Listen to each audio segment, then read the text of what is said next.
Hi, I'm Kelly Handerhan of CyberTrain.IT, and I want to welcome you to our tip of the week. And this is a little series I'm doing on a weekly basis where I take a topic, usually a pretty short topic, from the material from CISSP or Cloud Certified Security Professional, CISM, CRISC, or any of the other courses that I teach, and just kind of focus on one little idea and hopefully provide a little bit more information on those topics. So just a minute about me. I've been in the IT training field for going on about 20 years, started with Windows NT and even Novell 3.1, and worked with Unix and other operating systems. I am an instructor with CyberTrain.IT, and I hope many of you are familiar with Cybrary because they do a great job providing video recordings of courses that are free to the general public. So it's a great way to catch online courses that don't cost you anything, and that kind of keeps folks, traditionally it's been a cost barrier for folks to enter IT because you have to have the certifications. Well, Cybrary's done something about that, and I do quite a few videos for them. However, if you would like, I can come to your place of business, or you can come to my place of business, and we can set you up for in-person training. And if that's something you'd like, my email address is kellyh@cybertrain.it. All right, so what I want to talk about is APIs, application programming interfaces. Application programming interfaces, APIs, we normally refer to them. And I want to talk a little bit about what they do and why they're necessary. All right, so to understand this, I have to tell you that I have a little bit of a weakness for coffee. I am just a coffee fiend. And it's so funny because I was never a coffee person until I spent an extended stay in Italy. And man, they take coffee seriously in Italy, and I just got hooked. So I came back home, and I'm just a coffee person now. You know, Starbucks is about as good as we have here with a few exceptions, and I'm not quite to the point where I'm roasting my own beans. Too ambitious. So when I go to Starbucks, as I often do, I have a very particular order that I place. I'm very particular about coffee. I never thought I'd be that person.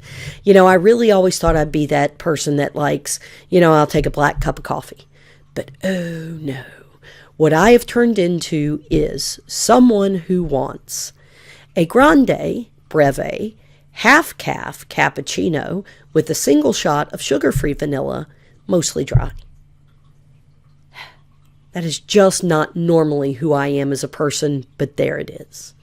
Okay, so because I'm particular about my order, and just because, I'm the type of person that likes to do things for myself, when I go to Starbucks, what I'd love to do is go back in the kitchen, and I'll make it myself. I'll go back there and work the machinery and come up with a perfect cup of coffee. Except you know what? Starbucks isn't going to let me do that. Starbucks isn't going to give me access to their kitchen. You know why? Because I will break something. And I can just about assure you I will break something.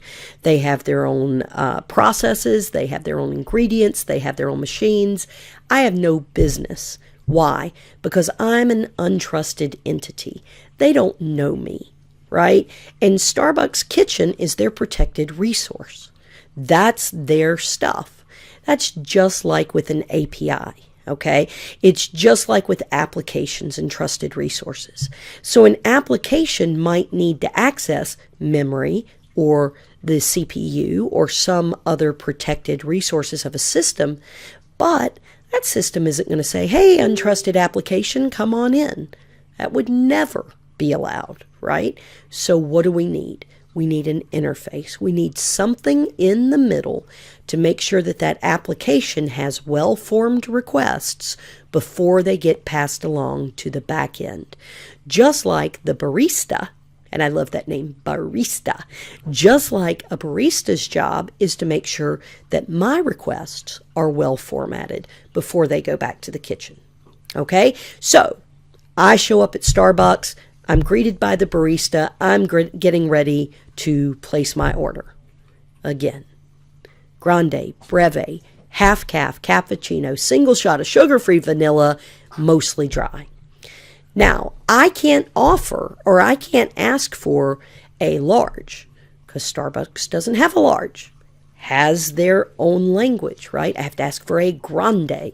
So I have to ask for elements in the format that the back-end kitchen can use them. So when I'm making my request, and that's what I'm doing, I'm making a request. And a request is made up of methods and parameters. Okay, so I can ask for a cup of coffee. I can't ask for a pizza. Well, I mean, I can ask, but I'm not getting it.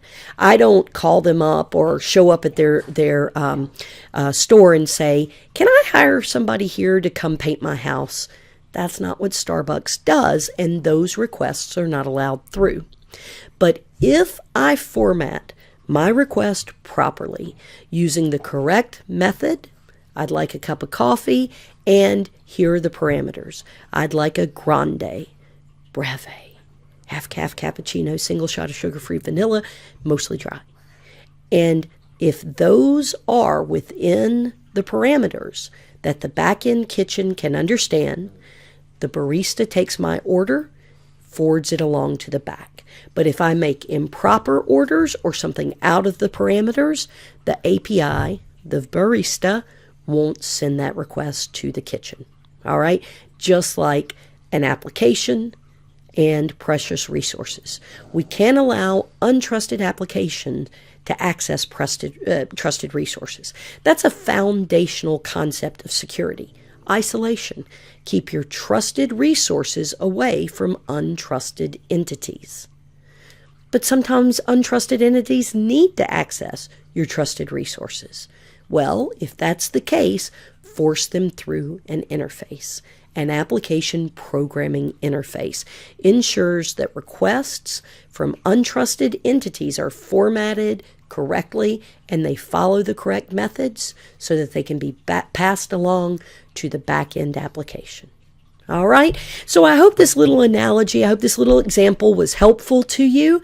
Again, I'm Kelly Handerhan. Keep tuning in for tips every week on the various certification courses that we teach here at CyberTrain.IT. And if there's anything that I can do, provide you with training or answers and explanations to any topics, feel free to contact me at kellych@cybertrain.it. Thanks for joining me.